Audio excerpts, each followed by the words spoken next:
Valbon, temos Sofia Monteiro. Hoje um dia um pouco especial. Começamos, obviamente, por fazer um tributo a Francisco Pinto Balsemão, que morreu terça-feira, aos 88 anos. Francisco Pinto Balsemão nasceu em Lisboa, mas ele era orgulhosamente um guardense. Fernando Pereira, o que é que te diz Francisco Pinto Balsemão, o nome de Francisco Balsemão, a sua obra, o seu legado, a sua atividade política, jornalística e empresarial? Viva, boa tarde. Acho que foi determinante foi determinante para o jornalismo e para a imprensa portuguesa. Não só pelo Expresso, mas porque ele antes disso construiu um diário popular que veio quebrar um bocado a tradição de que os vespertinos tinham que ser todos pequeninos para as pessoas lerem muito pouco à noite. Então o Diário Popular, de facto, com ele, transformou-se numa máquina enorme de um belíssimo jornal. Foi buscar colaboradores, nomeadamente o Batista Bastos, indivíduos que até estavam muito fora num determinado contexto ligados ao regime de então, e com a venda do Diário Popular, aliada à fortuna que ele já tinha daqui do facto, ele da Guarda tinha mais o dinheiro que as relações, foi o que ele conseguiu mais, foram de facto, foi mais o dinheiro, porque realmente ele da Guarda nem nasceu cá, só o avô é que era da Guarda, já o pai acho que já não era de cá. Mas isto para dizer o quê? Que o Expresso, eu lembro de comprar ainda o primeiro número do Expresso, custava 4 escudos, que era muito dinheiro, acho que era 4 escudos naquela altura, era muito dinheiro, e realmente o Expresso marca marca um período fecundo da imprensa portuguesa. E o Expresso, pela vontade que ele fez para construir o Expresso, para conseguir arranjar um conjunto, do qual o António Guterres também faz parte dos fundadores, não podemos esquecer que há todo um conjunto de pessoas que fizeram parte da primeira da compra do Expresso, enquanto que Balsemão foi tão esperto que foi buscar dois jovens com um grande futuro, como era António Guterres e atenção, o Guterres não era sócios do jornal. Não, Luís, o Guterres nunca foi colaborador do jornal. Foi sócio. Foi sócio do jornal. 0,03%. Tinha uma percentagem, como tinha dali de um conjunto de indivíduos que vieram da Juventude Operária Católica, que vieram até da própria oposição, para construir o Expresso, que marca ainda hoje, quer que se goste, quer não, um extraordinário meio que eu comprei durante anos e anos e anos a fio, depois deixei de comprar porque começou-se a tornar, em alguns casos, igual aos outros. Ou melhor, igual aos outros não, os outros foram desaparecendo e o Expresso foi-se mantendo.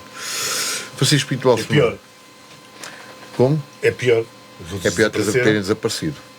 Mas o Francisco Pinto Balsemão, de facto, marca isso e acho que a contribuição que é pelo facto de ter abrido a primeira televisão privada, ter construído todo um universo em volta da SIC e da empresa enquanto estrutura, que está num processo muito mau, ter inclusivamente dado a mão, hoje depois teve que as devolver para a construção, para a Visão, para o Jornal de Artes e Letras, para todo um conjunto de publicações que foram muito importantes e continuam. Hoje já não, porque infelizmente estão todas a desaparecer e numa situação económica muito má, nomeadamente, por exemplo, a Visão, que não paga aos jornalistas há uma quantidade de meses, embora os jornalistas continuem a fazer a Visão a partir de casa. Um grupo, é preciso realçar isto. Pronto, o Balsemão, cuja situação também na empresa foi se aliar primeiro ao Roberto Martinho através da Globo para tentar, com o know-how da Globo, construir e conseguiu construir. É discutível, podemos discutir se assim, em termos editoriais, é muito bom ou mau, isso depois é outra questão. Ele foi importante assim. Eu tive o cuidado de ler as memórias dele. Acho que, como qualquer indivíduo que faz a sua autobiografia, tem muitas missões e omissões. E tem ali omissões que de facto contrariam um pouco contrariam muito aquilo que aquilo que de facto aconteceu. Porque se formos ouvir outros depoimentos, nomeadamente a questão a questão do BES, Panama Papers, o banco do Rendeiro, toda uma série de situações onde ele perdeu dinheiro. Pois, mas também ajudou a criar esse mito, esse grande banco de vão de escada. Esse mito. Portanto, vamos também não esquecer esses detalhes. Mas pronto, independentemente de tudo, foi uma pessoa com participação cívica importante. Foi primeiro-ministro numa altura difícil. Eu não era da minha área. Foi sempre coerente. Foi contra Cavaco Silva no Congresso da Figueira da Foz. No Congresso da Figueira da Foz apoiou João Salgueiro, sem qualquer tipo de... Contra Marcelo Rebelo de Sousa, que na altura, que Marcelo Rebelo de Sousa sempre tornitoriante em tudo que é situação. E pronto, aliás, no próprio livro, curiosamente, também esteve na oposição, ou entre aspas, contra o Montenegro no último Congresso, porque apoiava o Jorge Moreira da Silva. Pois, exato. Sim, e o próprio Marcelo Rebelo de Sousa, que durante anos ia passar natais à casa do Francisco Pinto Balsemão, e pessoa com pouca... Pronto, com aquele esquema a Marcelo, que não resolveu pegar-lhe umas partidas, que ele explica bem. Dizia-se que era a modo que o irmão mais novo. Pronto, e acabou por... E seu sucessor... As coisas correram muito mal, e hoje, quando vi o Marcelo ali a fazer um grande elogio, pronto, tudo bem, as coisas, olha, quando as pessoas morrem, nós somos todos muito bons. No caso deste, ele foi bom em vida. Ele foi bom em vida. Ele foi muito bom em vida. Não era das minhas... Não era das minhas convicções, não era próximo das minhas convicções políticas. Fez um percurso interessante, fez parte da ANP na ala liberal, com Sá Carneiro, Vilar Guerra, Pinto Leite, etc. E fez, apesar de tudo, um bom trabalho. Foi deputado pela Guarda, no tempo em que a Guarda apresentava deputados que tinham algum prestígio e alguma dinâmica. Não é o caso. Sofia, falamos de Francisco Pinto Balsemão. De certa forma, tentamos aqui também juntarmos às muitas homenagens que vão sendo feitas pelo país fora. E a ti, o que diz o nome Francisco Pinto Balsemão, o homem, o empresário, o jornalista, o comunicador? Muito boa tarde a todos, aos que estão presentes e aos que nos estão a ouvir em casa. De facto, eu fui acompanhando dentro do possível, porque acabou por ser a parte que mais me interessou no resultado, pronto, desta situação dramática, não é? Que é sempre uma morte. E aquilo que eu achei, pronto, porque acompanhei sempre Francisco Pinto Balsemão ao longo do tempo. E eu acho que ele marcou, de facto, eu também concordo com a opinião dada anteriormente, que eu acho que ele marcou muito a comunicação social, o jornalismo em Portugal e também a vida política nacional. Ele acabou por ser primeiro-ministro na sequência da morte trágica de Sá Carneiro e acabou por ter que levar o governo avante nessa circunstância tão difícil e, portanto, ele também teve um papel político preponderante nesse momento que era de maior fragilidade e que tinha que se dar uma resposta na altura. Então, o que eu fui acompanhando ao longo do dia de ontem, interessou-me perceber, lá está, aquela questão de a pessoa depois que morre é que passa a ser boa, mas eu acho que de uma maneira geral eu ia muito de encontro àquilo, embora não tivesse nunca privado com ele pessoalmente, como é óbvio, mas tinha esta ideia de que ele, embora sendo embora sendo empresário, embora sendo jornalista, ele conseguia separar muito os dois campos. E eu acho que ele também era um humanista e isto é algo que nós também temos que salientar. E percebeu-se muito, quer das relações que ele tinha com quem lidava com ele ao mesmo nível, mas também de cima para baixo. Portanto, os colaboradores dele, os jornalistas, falaram sempre dele como sendo uma pessoa, dentro do possível, o mais isenta, que não interferia com as redações, não interferia com aquilo que poderia eventualmente ser publicado. E isso é algo que eu gostava aqui de sublinhar, até porque é o testemunho de quem privou com ele diretamente. Isso diz muito também da pessoa. As pessoas foram relatando vários episódios que de facto sublinham que fez a diferença, eu penso que pela positiva. Falou-se muito de liberdade de expressão. O facto de ele ter construído a primeira televisão privada, eu acho que isso foi um salto muito grande em termos daquilo que é informação em Portugal, e ele transformou a informação também com o Expresso, e portanto eu acho que dada a circunstância nem se pode dizer bem isto, mas eu acho que Francisco Sá Carneiro viveu a vida de uma forma completa. Francisco Pinto Balsemão viveu a vida de uma forma muito completa em todas as áreas em que teve intervenção. Ele fez a diferença, isso é pela positiva, e portanto eu é só o que tenho a dizer. E pronto, lembro-me sempre de o ver na política, no jornalismo, como empresário. Agora resta saber o que irá acontecer à empresa.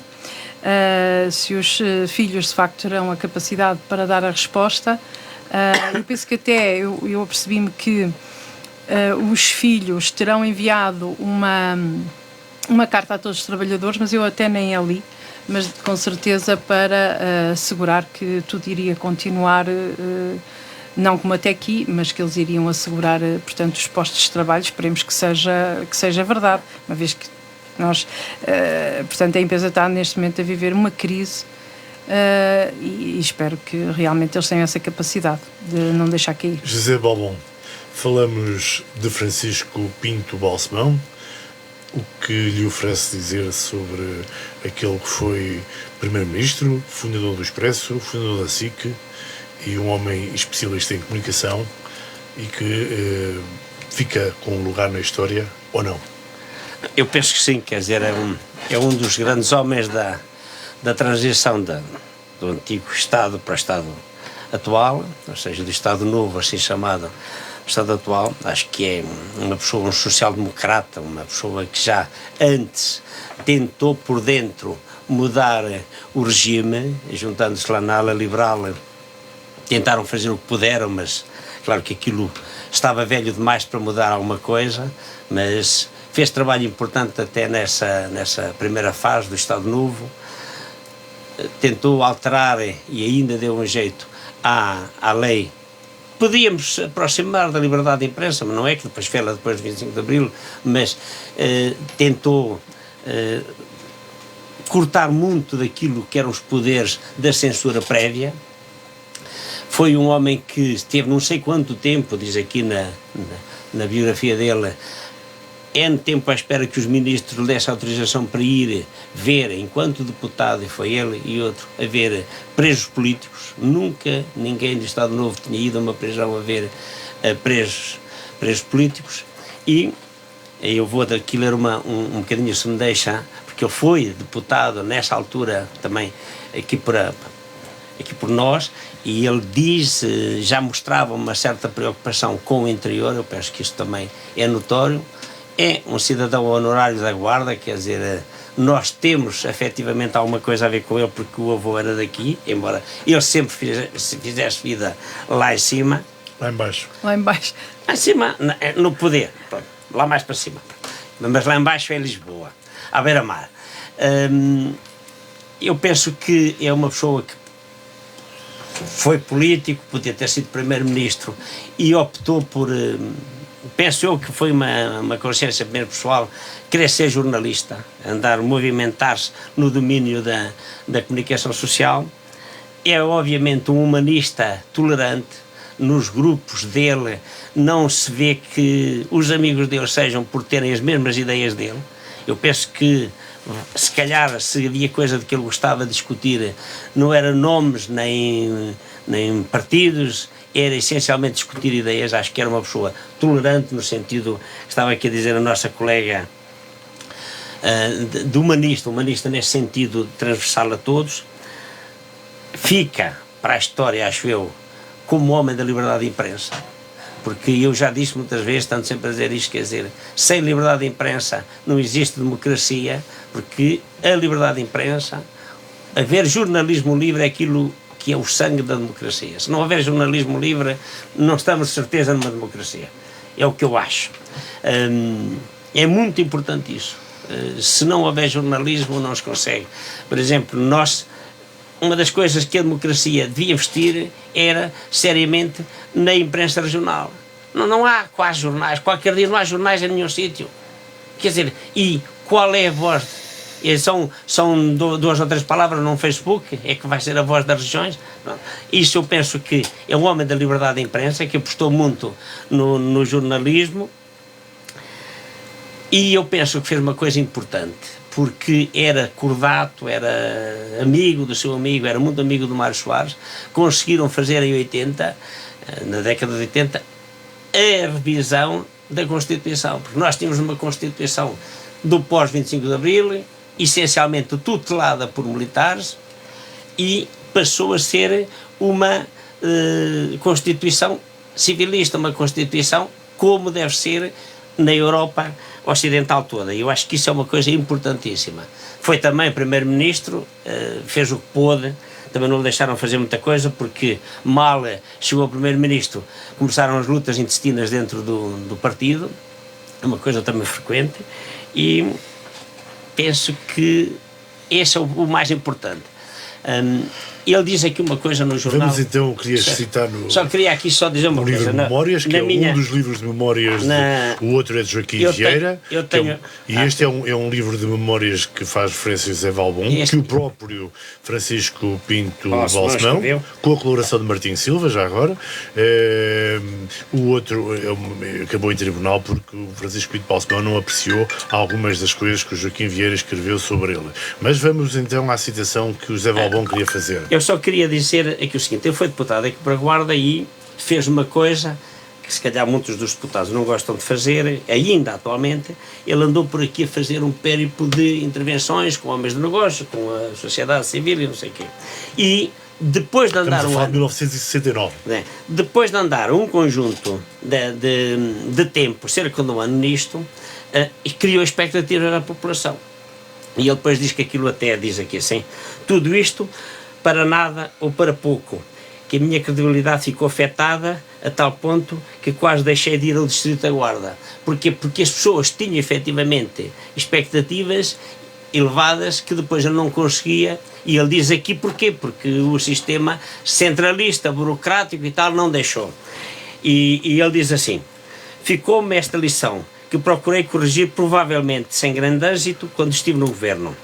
O que mais me choca é verificar que permanece intransponível, em muitos casos, o fosso entre o que nos anos 70 encontrei na Beira e o que acontece em Lisboa e na faixa costeira do nosso país.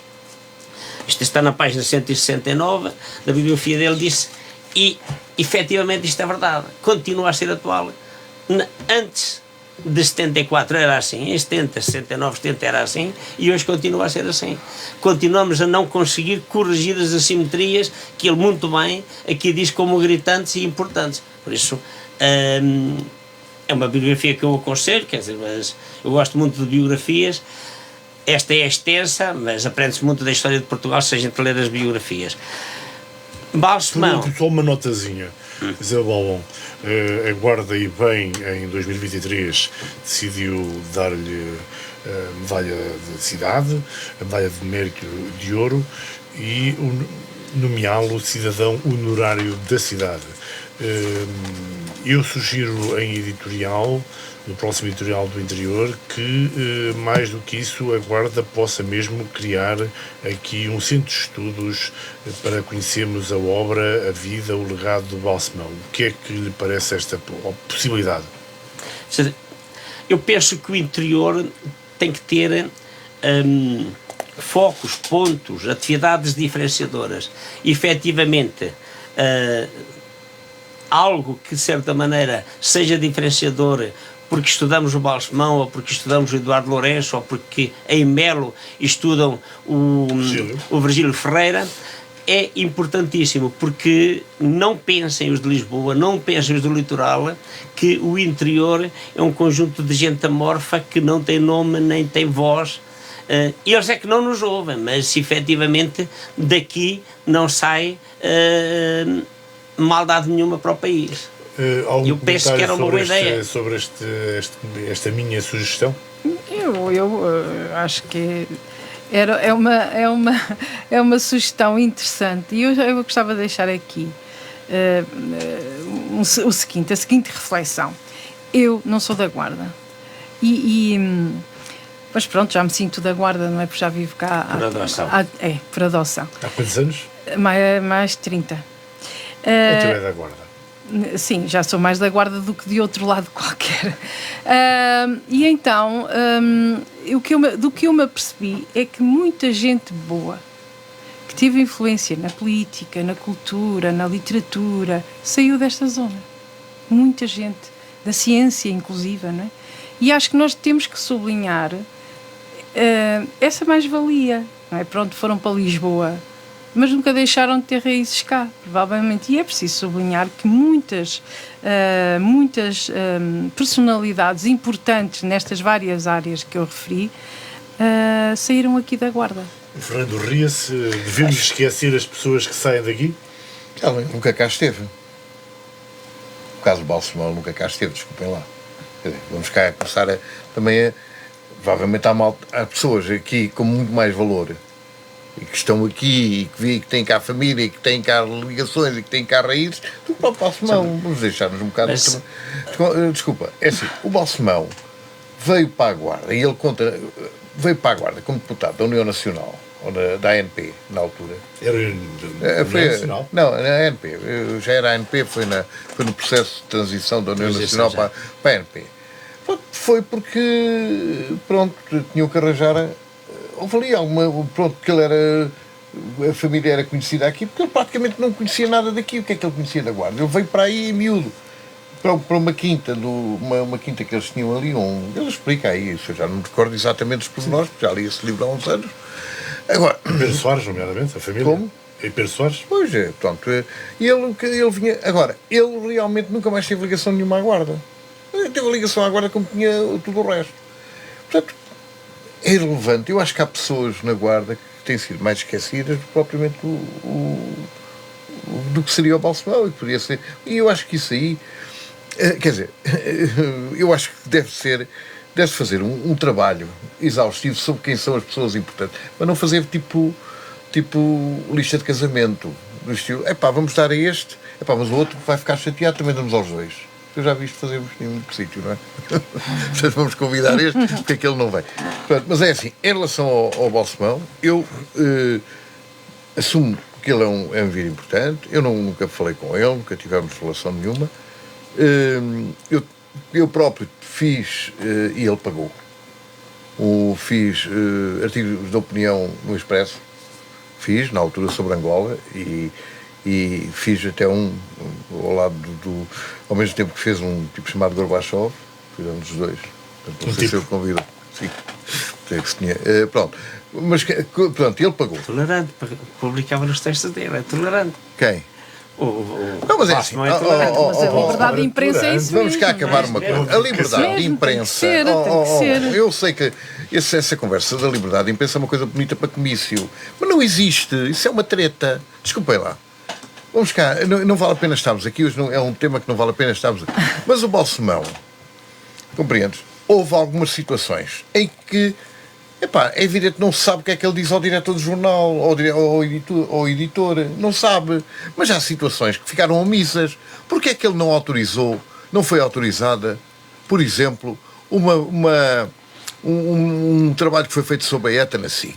É uma pergunta, porque alguém lhe telefonou, e até foi o amigo dele das velas. Isto acontece, mas eu percebo isso. Isso é assim em todo lado. Ele é considerado o Citizen Kane da imprensa portuguesa. E nós sabemos o que era o Citizen Kane, o que é que ele fez. Basta ver esse filme, que é um filme notável. Que é pena. Filme de Orson Welles? É um filme de Orson Welles, um filme notável. Uma coisa que é realmente o que é a imprensa. Isto faz-me lembrar a tal situação de Cuba de 1888, quando foi da guerra entre por isso é que é como as guerras, entre a guerra entre os Estados Unidos e a Espanha para a independência de Cuba, que a imprensa, os Estados Unidos, o diretor de um grande barão, agora não me recordo o nome da altura da imprensa nova-iorquina, mandou o melhor repórter para Cuba para cobrir uma como é que se diz? Uma explosão num navio. E o homem chegou à Havana e o navio estava lá intacto. E o homem telefonou para o diretor do jornal e disse: meu amigo, mas está aqui o navio está intacto. Você está aí para dar notícia. No dia seguinte arrebentou o navio. Portanto, quer dizer, isto é tudo muito bonito, mas são realidades. E isto que aconteceu, eu estou a falar do caso de Panama Papers, que também nunca mais apareceram. Curiosamente, vamos ver quem eram as pessoas metidas no Panama Papers. Curiosamente, muitas delas das relações pessoais e relações com a empresa. Isto acontece. Nós vivemos neste mundo, não vale a pena nós estarmos aqui, todos gostamos muito. Mas todos gostamos que as coisas fossem assim, mas não são. Não são, e eu também já não sou... Eu durante muitos anos fui colaborador de um grupo, de uma edição do BESA, do Banco Espírito Santo de Angola. Foi durante muitos anos. Eu também sabia que não podia escrever muita coisa em relação ao BES. É isto. Mas parece que é consensual por os diversos jornalistas que lá passaram, diversas áreas. Por o que disseram, vários disseram, e até ideologicamente diversos, que dizem que era o patrão, entre aspas, mais tolerante que tiveram. E efetivamente mais tolerante. Ele era um indivíduo muito bem formado. Sim, exatamente, que isto mas é importante dizer ele era um indivíduo muito bem formado. Não é daqueles caceteiros. Não é daqueles caceteiros de coisa. Agora, se tu leste aí a biografia e leste, por exemplo, o que é que aí diz em relação à questão do BES, que tinha a maior parte, tinha 60% de publicidade no Expresso, né? E quando fizeram um trabalho que se revelou verdadeiro e saiu no teste, e o Ricardo Salgado tirou tudo, e depois, para ele recuperar, teve que ir jantar com o Ricardo Salgado. Ele conta aí uma história, porque este livro já foi depois que era do Ricardo Salgado, e a verdade é que parece que não foi bem isso. Ele disse: meus amigos, não há problema nenhum, porque eu nunca mais toco no BES.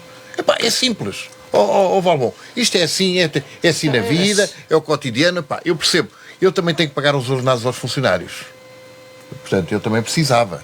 Tem o lado empresarial aí, não é? Ele tinha o lado empresarial e ele sabia perfeitamente que 60% do dinheiro que vinha do BES não podia ir para... Sim, mas isto tudo, quer dizer, o poder económico interfere em todas as coisas. É fundamental. Mas eu penso que, por exemplo, só um episódio uma visão marxista. Porque eu penso, sim, eu sei, mas eu penso, e estou a entender. Quem não sabe?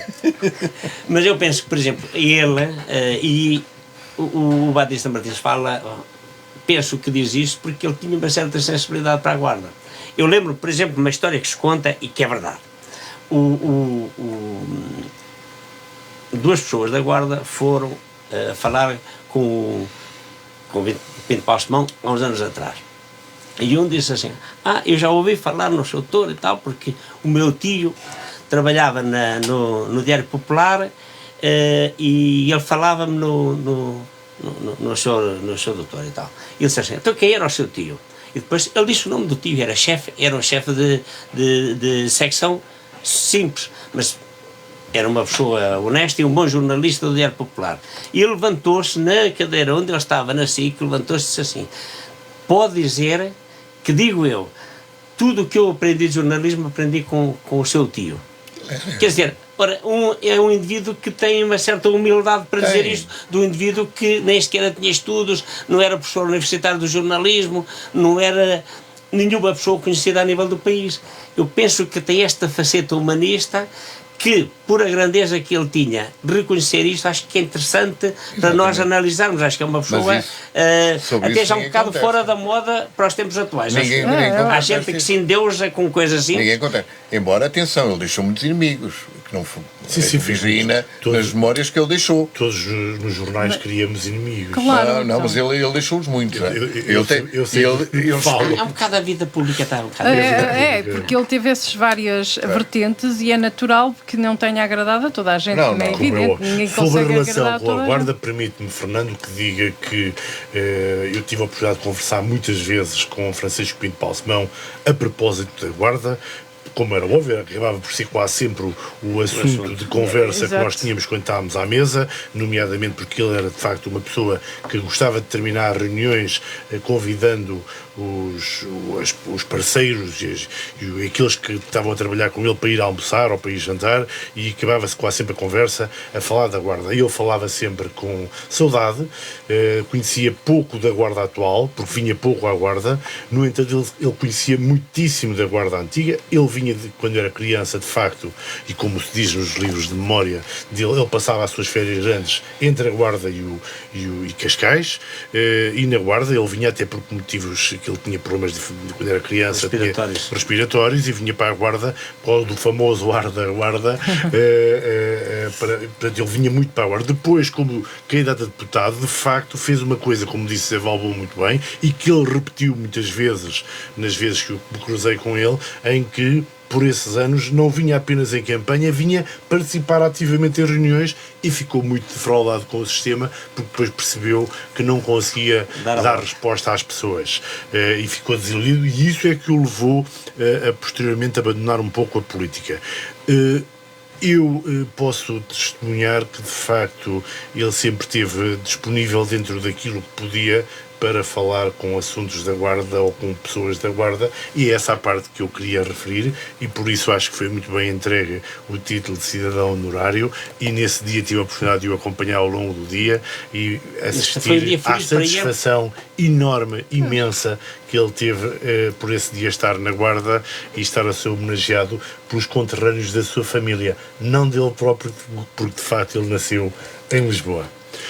Indo a outro assunto, ainda não tivemos a oportunidade de conversar sobre os resquícios dos resultados das eleições autárquicas. José Valbon, que leitura fez do dia 12? No dia 12 houve eleições. Para um democrata é sempre um dia bom. O povo votou e decidiu. Está decidido. Agora, quem ganhou tem a obrigação de não defraudar a população, de fazer o que puderem em prol dos cidadãos, todos, seja quem fosse, todos os vencedores têm de fazer isso. E não há vencedores bons nem vencedores maus, são todos os vencedores, são bons. O povo quis que ganhassem, ganharam, está o serviço feito. Provavelmente também uma das coisas que a população quer é que haja harmonia, que haja obra, que haja harmonia, que haja um relacionamento saudável, democrático entre todos os que foram eleitos. Todos representam, não há eleitos de primeira nem eleitos de segunda, têm que se discutir ideias, não se devem discutir pessoas, nunca. Está em cima da mesa agora e não há desculpas. Ou seja, que Sérgio Costa aproveitou, tinha a desculpa de que não fez isto ou aquilo porque não tinha maioria, e agora deixou de haver desculpas. Confia que isso pode significar alguma coisa? Eu penso que quanto maior for a vitória, maior é a responsabilidade. É óbvio, é claro, que destas eleições o Executivo camarário tem mais responsabilidades e deve assumi-las, deve começar a trabalhar desde o primeiro dia o mais que possa por o bem do Conselho, sendo certo que também até prometeu isso, que uma das prioridades é a cidade. Sofia Monteiro, algum comentário ainda sobre os resultados eleitorais? Bom, eu estive cá e falámos precisamente daquilo que poderiam ser as hipóteses dos resultados. Falámos antes. Eu disse após. Não, disse bem. Sim, falámos antes e agora. Sim, e então realmente a avaliação que se fez foi mesmo essa. Havendo condições para para haver uma maioria absoluta, porque era o que Sérgio Costa pedia. Isso implicava acontecer que deixasse de haver desculpas, deixasse de haver litígios. Portanto, estavam criadas todas as condições para que, de facto, a Guarda avançasse. Porque essa foi sempre a razão que esteve presente na não concretização de muitos dos projetos que estavam previstos ou que tinham sido um compromisso do atual e anterior Presidente de Câmara. Agora, eu acho que, de facto, investiu-se muito nas aldeias, pelo que nós percebemos, investiu-se muito no associativismo, mas a Guarda foi deixada para trás, a Guarda da cidade foi deixada para trás. Portanto, é desolador. Eu na altura disse isso mesmo, são aspectos que qualquer um dos candidatos, ou quem ganhasse, tinha que de facto agarrar e criar condições para que se pudesse fazer uma intervenção séria na cidade e criar uma atratividade maior.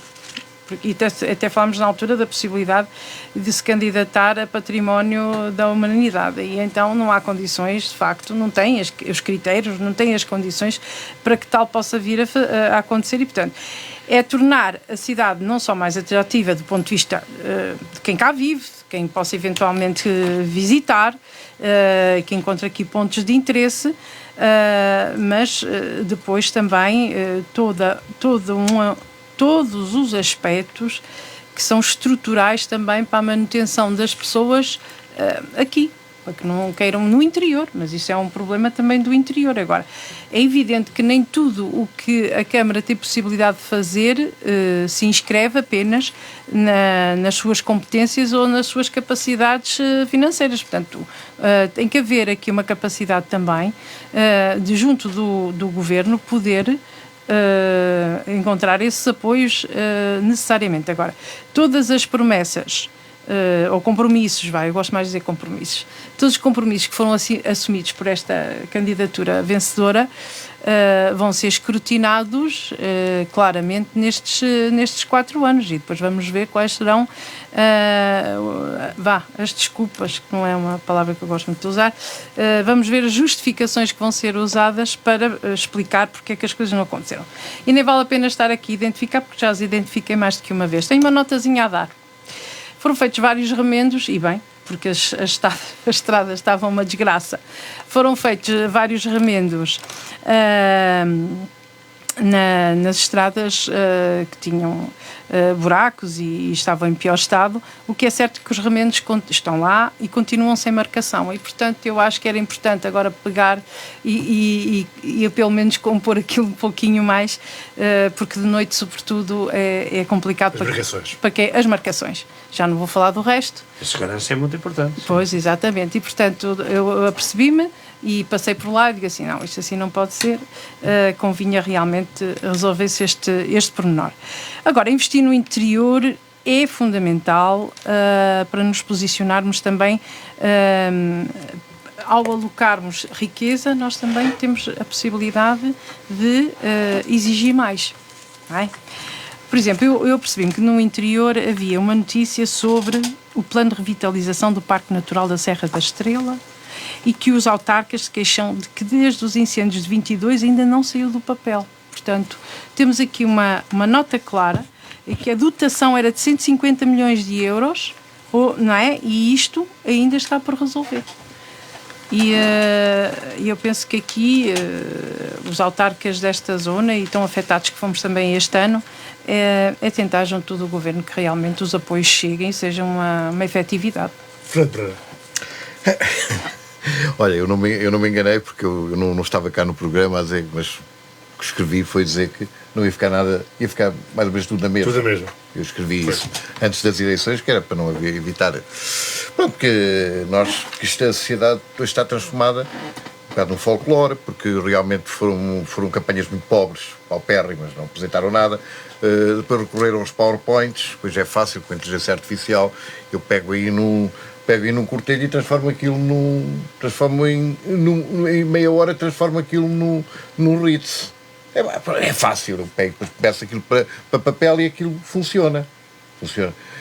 Agora, o que aconteceu com a vitória aqui na Guarda, nas outras não vou discutir, isso foi tão mais que evidente, até porque, mas também há aqui um detalhe. A vitória na Guarda foi uma vitória da continuidade. É uma pena, em alguns casos, também não estou a ver que houvesse nada. É uma pena que seja na continuidade, ou melhor, que se dê continuidade à continuidade, não é as pessoas. Eu não pessoalizo, os lugares. É as políticas. Pronto, nós temos que admitir, em determinado caso, que a Guarda tem que desempenhar um papel centralizador na Beira. Eu ainda no dia estive a ler umas revistas de altitude que lá tenho dos anos 30, 40. E de facto, 40, acho que é 40 e tal. E de facto a Guarda tinha uma importância que hoje não tem em circunstância nenhuma. Claramente. Quer dizer, não tem nada a ver uma coisa com isto. E a culpa disto tudo, temos que dizer que foram claramente dos presidentes de Câmara até hoje. Isto não vale a pena nós estarmos a esconder o sol com a peneira, porque nenhum deles chegou ali e disse: meus amigos, nós vamos fazer isto para estes 4 anos. E no fim dos 4 anos eu quero continuar a fazer, ao fim de 4, continuar a fazer o que fiz, mas não se faz rigorosamente nada. Quer dizer, porque ao fim de 4 anos vai-se continuar a dar meia dúzia de... Mas não estou a falar pela Guarda, estou a falar pelo resto. Vai-se dar aqui e ali, porque nós tivemos casos ainda piores. A nossa...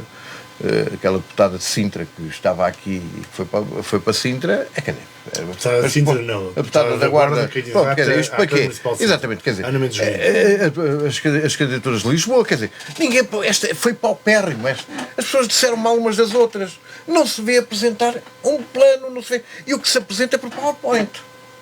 Quer dizer, não se vê apresentar nada que uma pessoa diga: vai-se fazer isto. Meus amigos, daqui por 2 anos isto está feito. Se não é comigo, vai-se fazer porque eu tenho este conjunto de recursos, não se faz nada. Não, um diz que faz, o outro diz que faz maior. Eu vou fazer maior que tu, vou fazer mais que tu. O outro deve dizer: mais que vocês são os tangas, eu vou fazer triplo que vocês estão a dizer. Quer dizer, isto é assim. Mas se fizessem, mas não fazem, ao menos fizessem. É que já é uma coisa passada, então, é evidente, não. Mas eu acho que eu só queria acrescentar aqui uma coisa que eu acho que é bom de sublinhar. Mas está-se a preparar para nos responder. Tá bem, não, mas o Balbon foi eleito, eu não fui. Mas que eu quando falo tenho essa vantagem, ele é do sistema, eu não sou. Exato. Quando falo é mesmo para resolver os problemas das pessoas e, portanto... Agora, eu gostava aqui de sublinhar uma coisa que eu acho que também é importante. Tudo bem, eu também concordo que em termos de propostas, pronto, apresentaram, mas não disseram como é que iam fazer, pronto. Mas eu acho que nós temos que sublinhar aqui a participação das pessoas na campanha, o seu envolvimento. E muita gente jovem, é? Muita gente jovem. É importante, é muito bom. E esta foi o saliente que eu quero salientar porque foi muito bom. A democracia, a cidadania. Deixou de lá andar a cacicagem local, que já aquilo era repetido cotidianamente. Pronto, e lá está, não é? E temos que...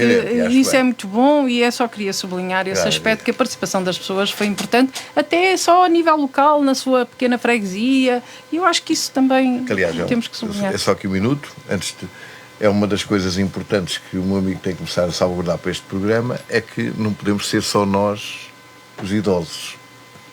É preciso de malta de um escalão etário mais, porque tem outro tipo de comportamento e outro tipo de mentalidade que nós já não temos. Desculpem lá. Temos outros programas, ainda agora, por exemplo, no Frente a Frente, tivemos tudo bem. A entrada de mais uma pessoa jovem, uma geração dos 35 aos 45 anos, acho eu. 35 ou 50, se calhar. Precisamente é uma renovação. Mas esta notícia também é importante. A média da idade dos autarcas do Distrito da Guarda baixou 8 anos. Muito bem, ainda bem.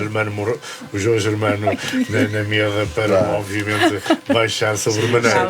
Mas não é feito assim. José Balbon, então o que nos diz sobre estes comentários que a Sofia e o Fernando aqui expuseram? São comentários de gente interessante, está preocupada com a cidade da Guarda. Eu também. Mas. Está bem. Eu também. Agora, só 2 coisas. A primeira coisa é o decréscimo relativo de todas as capitais de distrito do interior.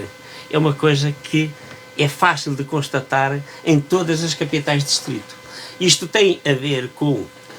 porque 50 anos de poder democrático deixam-nos com menos estruturas do poder central na Guarda do que tínhamos. É só vocês irem a ver, fazer um levantamento histórico de quando é que perdemos o Banco de Portugal, quando é que perdemos a sede de não sei quê. Todas as estruturas regionais ou nacionais estão, de certa maneira, a ser retiradas do interior. Ou seja, andamos, o interior todo está a andar em contraciclo e é aquilo que eu digo, quer dizer, ou mexem na política de coesão do território, ou senão qualquer dia não existe mesmo. Seja o autarca A, o autarca B ou o autarca C. Porque isso é assim em todo lado. É assim em todo lado. Se vocês forem para todas as capitais de distrito, vocês perguntam. E eles dizem, mas tínhamos isto, tínhamos aquilo, tínhamos aquilo outro. E não temos. Falando e não da temos. Guarda. Já agora, pronto. Falamos da Guarda, um PowerPoint. O único, eu andei por lá, fiz questão de trabalhar todos os dias, não meti os 10 dias de férias que tinha, férias entre aspas, os 10 dias legais para fazer campanha de dispensa que é outra para coisa o trabalho. Que ia acabar. Não, eu não utilizei esse direito meu, estive sempre a trabalhar e aparecia para os comícios depois da hora de trabalho. Mas fui a muitos comícios e não vi PowerPoints. Nós fizemos um documento... Eu não disse que foi nos comícios. Sim, mas só para ir para as políticas, sim. Mas nós fizemos um livrinho de mais 100 páginas e até estão por cores diferentes. O que foi feito, pouco ou muito, não houve ninguém que dissesse assim, mas está aqui isto feito e ainda não está feito. O que foi feito, o que está, o que está aprovado e o que está em projeto. Nós até dividimos por aí. Mas é verdade que, quer dizer, todos nós temos a sensação de que queríamos mais, pois todos nós queríamos mais. Mas o interior está mal e tem que se alterar. Porque se nós virmos, não é no âmbito das competências municipais que está mal. Há edifícios da competência municipal que estão uma vergonha, como disse a Sofia, eu assino. E se formos para a esfera do poder central, o hotel turismo, está bem? Mal. Pronto. Se formos para a esfera de ministérios particulares, como estão os nossos edifícios do sanatório e o que aconteceu. Está bem? Quer dizer, isto tem a ver com um cocktail de desprezo que o poder central verte sobre os regionais, sobre o local, sobre o interior, que se faz sentir nos municípios, faz-se sentir nos organismos descentralizados do Estado, faz-se descentralizar em todo o interior. Também se faz, com certeza, se calhar, sentir, por exemplo, também na comunicação social. Se calhar há vários anos, quando eu estavas a falar, se calhar nós tínhamos mais poder no jornalismo do que se calhar temos hoje. Porquê? Porque, efetivamente, este país está doente. Esta dicotomia, esta diferença, este abandono do interior é uma coisa péssima para nós que estamos aqui e é péssimo para quem lá está. Porque eles estão sobrecarregados de pessoas, passam horas em trânsito, não têm casas e vivem efetivamente mal, porque se quiserem ir a uma repartição pública têm que estar às vezes horas e horas nas listas de espera. Querem inscrever os miúdos nas creches e não conseguem.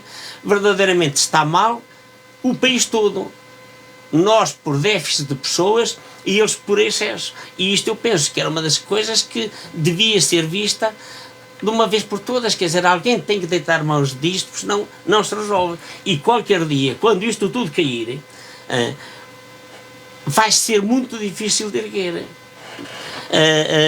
Este edifício que agora ardeu vai ser muito mais difícil de compor em condições do que se fosse Sim, não são os 150 mil que estavam previstos. Os nossos edifícios do Largo ao pé da Sé estão, com certeza, muito mais danificados, da Praça Velha, estão muito piores, estão em pior estado do que há 10 anos.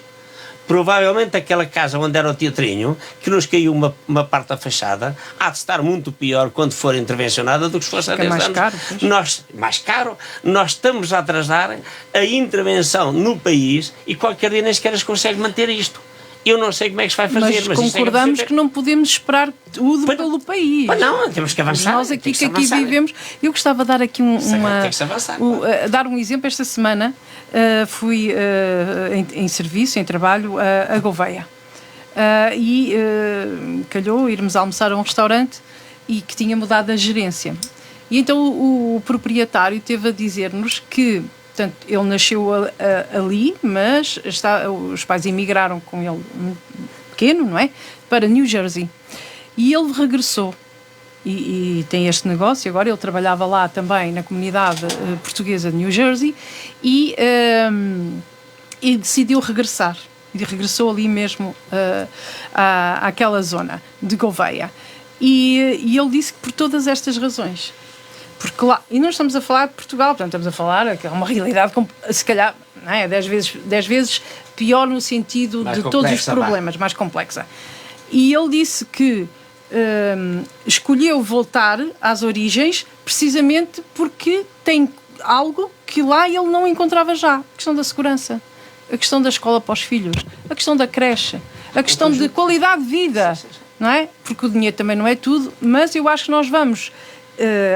há aquilo que se estuda na geografia, que é o êxodo rural. Nós vamos chegar a um ponto em que vamos ter o êxodo urbano. E quando esse êxodo urbano acontecer, as pessoas vão escolher o território para voltar ou para escolher viver. Nós temos de ter as condições para acolher essas pessoas. Pois devíamos ter tudo mantido, tudo recuperado. É isso? Não é só a atratividade, é criar condições para que as pessoas se fixem cá. Por exemplo, o país... Mas a coesão territorial, concordo perfeitamente. Se calhar a maior déficit, o maior fracasso das políticas públicas nos últimos anos, toda a gente diz, foi a história da habitação. Quer dizer, temos 2 milhões de casas no interior. Devolutas. Mas devolutas a caírem os telhados e a serem invadidas por silvas, daqui a 5 anos não estão devolutas. Tens tudo destruído. Não tens sequer uma fachada, não tens a cantaria da janela, já não está nada em ordem. E é isto que nós devíamos ver.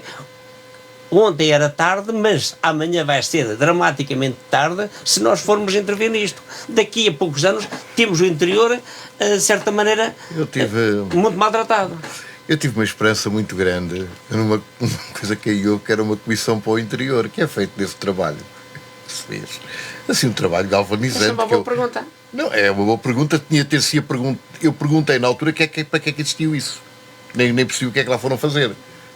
Sabe, são as vaidades. É a feira de vaidades. Pronto, de indivíduos que vão... Mas qual é... Mas qual é a solução? O que nós vamos fazer? Eu e tu, o que é que vamos fazer? Olha, a solução... Nós reivindicamos também. O que é que vamos fazer? Isso supostamente foi um movimento que teve como objetivo, independentemente de gostarmos ou não, de não. Sim, mas o que é que tentou fazer alguma coisa? Tentou, como? Eu não percebi o que é que tentou. Tentaram reivindicar, supostamente apresentaram um caderno de medidas ou antecipações. Conheceste esse caderno? Conheci. Não, é que a história é esta. Não li na íntegra, mas vi. Assim, eu ouvi, mas aquilo foi aceito, entregaram ao Primeiro-Ministro e ao Presidente da República da altura. Exatamente. E o que é certo é que depois ninguém faz nada. Não é fácil entregar. Mas se não fizermos isto também, o que é que entregassem a mim, eu peço desculpa só de interromper. Lembram-se quando aqui há... Quando aqui há uns valentes anos queriam encerrar a maternidade da Guarda, e eu volto sempre à mesma história. Se a população não se tivesse envolvido, se nós não tivéssemos impedido o encerramento da maternidade, nós hoje não tínhamos crianças a nascer cá. Era uma realidade. E conseguir voltar a ter cá a maternidade era uma tremenda batalha e se calhar não conseguíamos. É muito difícil. É muito difícil. É muito difícil. Portanto, alguma coisa nós temos, mesmo que não acreditem. Mesmo que digam assim, para que é que andam aí? Para que é que vocês andam aí com essa... Não, porque foi o que me disseram. Para que é que vocês andam aí com a história da fralda? Não é isso. Isto não vai dar em nada. A questão dessa comissão para o interior. Pronto, eu não sei quem eram as pessoas. Era uma feira de vaidades de uns indivíduos que aí apareceram. Que alguns deles nem nunca tiveram nada a ver com o interior. O interior deles era outro. Mas cá tinham interesses. Não sei se teriam, até nem tinham capacidade para ter interesses. Pronto, é isso. Não sei de quem estou a falar, portanto também não dou opinião em relação.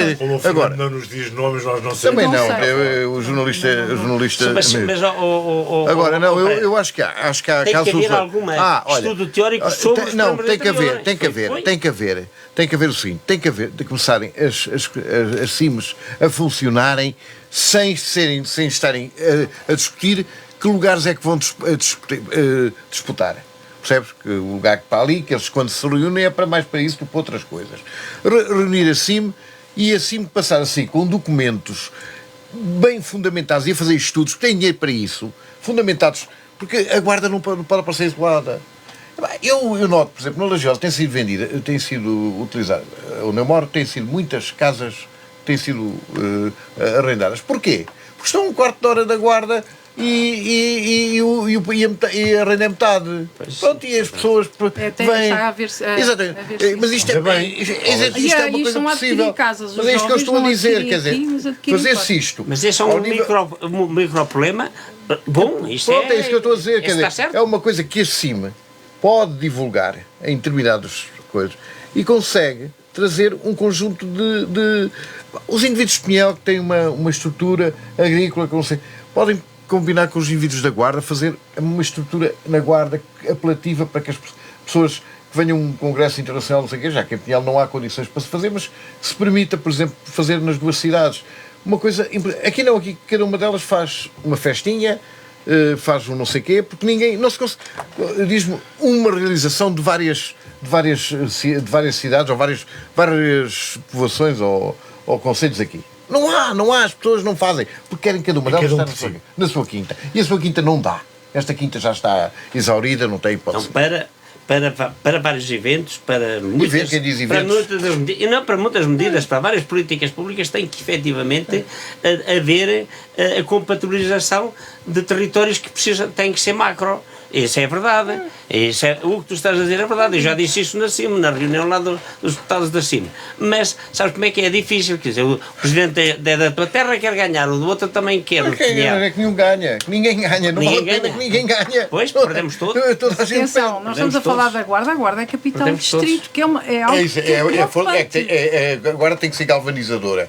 Tem que galvanizar tudo o resto. A Guarda é a locomotiva de tudo o resto. Sim, porque é onde tem as coisas, é onde tem não sei o quê. Agora, pode realmente depois arranjar, e isso teria que ser com alguma forma de compensação. Ainda agora estão os guardenses muito indignados porque foi para Celurico a sede da Associação de Futebol da Guarda. Mas eu nem imaginava que houvesse tanta gente interessada na Associação de Futebol da Guarda. Não imaginava, quer dizer, quando aquilo passou para Celurico foi uma coisa. Caiu o Carmo e a Trindade, quer dizer, foi para Celurico, que é uma coisa do distrito da Guarda. Quer dizer, mas quem diz a Associação de Futebol da Guarda pode ir outra qualquer para outro sítio qualquer. Pode ir um núcleo arqueológico, por exemplo, ser instituído noutro sítio qualquer. Porquê? Porque não? É isso, quer dizer... Trabalhar em rede. Tem que trabalhar em rede e compatibilizar muito bem. Em termos de orçamentos. Terminamos assim o Coisas da Vida, mas antes, como habitualmente, as notas finais. Sofia, que notas finais é que nos quer trazer hoje? Olha, eu queria duas notitas rápidas. Eu também queria aqui salientar o falecimento hoje de Laborinho Lúcio. Outro humanista, foi ministro de Justiça de Cavaco Silva e teve vários cargos de relevo no âmbito da política, da justiça e dos direitos humanos. Eu tive, é público que ele fazia as suas intervenções, todos com certeza ouvimos. A FENPROF organizou em 2021 um ciclo de debates sobre inclusão, direitos humanos e cidadania, e ele era um dos palestrantes e foi extraordinário ouvi-lo. Ele tinha uma participação muito ativa na vida pública, mas destacou-se ultimamente muito pela defesa dos direitos das crianças e eu gostava muito de sublinhar isso, porque realmente era extraordinário ouvi-lo. E ainda bem que o tivemos também na vida pública. Aproveitando só a referência ao falecimento do Laborinho Lúcio, não posso deixar também de referir que também noticiamos hoje que António Barreiros, artista plástico, que vivia no Germelo, também faleceu. Pronto, e a outra nota, amanhã é dia de greve da administração pública, onde se incluíram os professores também, por melhoria do sistema educativo em geral, melhores condições de trabalho, melhores horários, melhores salários, para que criarmos mais atratividade na profissão, para que não faltem tantos professores. José Balbon, notas finais, para terminarmos. Para terminar, estamos na semana das tomadas de posse dos autarcas. Espero que corra bem a todos os autarcas. Aquilo é um trabalho, entre aspas, que para o que ganham fartos de trabalhar, todos, todos, que corra bem, que perceba uma coisa: no dia de hoje acabou a campanha eleitoral, acabou as diferenças. A partir de agora somos todos do mesmo território, se pensarmos na Sines, somos todos da mesma terra, se pensarmos em Pinhel ou na Arrifana ou sítio qualquer, ou na Guarda, tem que se compatibilizar, porque o que os une, se pensarem bem, é muito mais importante e muito maior do que aquilo que os separa. O interior, os autarcas daqui têm que, efetivamente, arranjar uma forma coerente de lutar por aquilo que devia ser nosso de direito. E um bocado essa história de que ganha-se se compatibilizarem ações, não é se cada um lutar por a sua quinta e por o seu umbigo, por não sei o que. Isso eu acho que é muito importante. E que estes exemplos, como a primeira página do interior de edifícios, não tem a ver com por ser na saúde, era um edifício histórico. Isto está a acontecer no interior, em muitas situações. Tem que se fazer uma política de coesão do território, senão vai ser tarde. Fernando Pereira, para acabarmos. Acabar, pronto, em relação ao falecimento do Laborinho Lúcio, que, para além de tudo, foi o fundador do Centro de Estudos Judiciários, foi o primeiro diretor e fundador, é preciso dizer isso, realçar, que até então não havia nenhuma escola de juízes e procuradores, portanto é preciso ter isso em atenção. E estamos a dizer... Escrevia bem, falava bem e era uma pessoa de elevado caráter. Provavelmente por causa disso é que é capaz de não ter feito uma biografia. Não te esqueces. Portanto, estamos a entre 270 a 300 dias de épocas de incêndios. Portanto, isso quer dizer que nessa altura falar-se outra vez do interior. Terminamos assim o Coisas da Vida de hoje. Agradecer ao Zé Valbon, Sofia Monteiro e ao Fernando Pereira. Na produção teve o Pedro Correia. Sou o Luís Batista Martins. Fiquem bem.